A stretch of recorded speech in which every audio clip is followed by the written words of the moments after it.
I wonder how.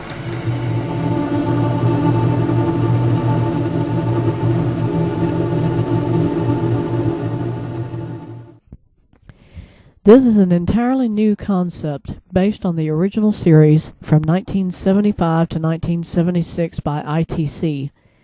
What you will see is mostly my own recreations using comlocks to communicate with Moonbase Alpha. Also, you will see a new plot line. They come back to Earth, find out that the Earth itself has had to dispose of its own nuclear waste in the Antarctic and Arctic circles, and this complete massive compiling of waste has now caused nuclear disruption of the polar magnetism of the planet, and very likely it will result long term in the Earth going out of the orbit of the Sun.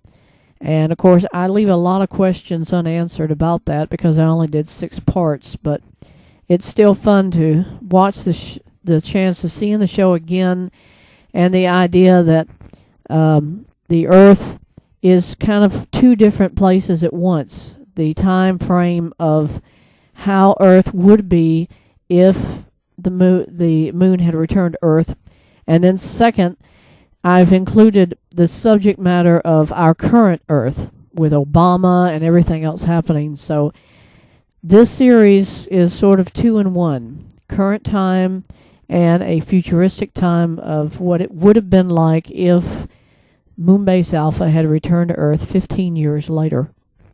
And with all the space warps they went through and time shifts and everything else, it is not an inconceivable idea that this plot line would have worked. But unfortunately, Jerry Anderson is now dead, and Sylvia Anderson probably will never do another series. And I always loved the show, and I figured, why not do something like this where I can be in it myself? So that's what I've done. So I hope you guys might come and view my 6-part recreation of the original classic, because as you saw in this opener, this guy 7 years ago was going to do a episode called Immortal Soul, and I'm telling you, I haven't seen it yet, so I don't think he probably ever finished it. If he did, maybe you're supposed to pay to watch it, but with mine, it's totally free and nobody has to pay anything to see it. So I hope you'll come back and watch the entire series.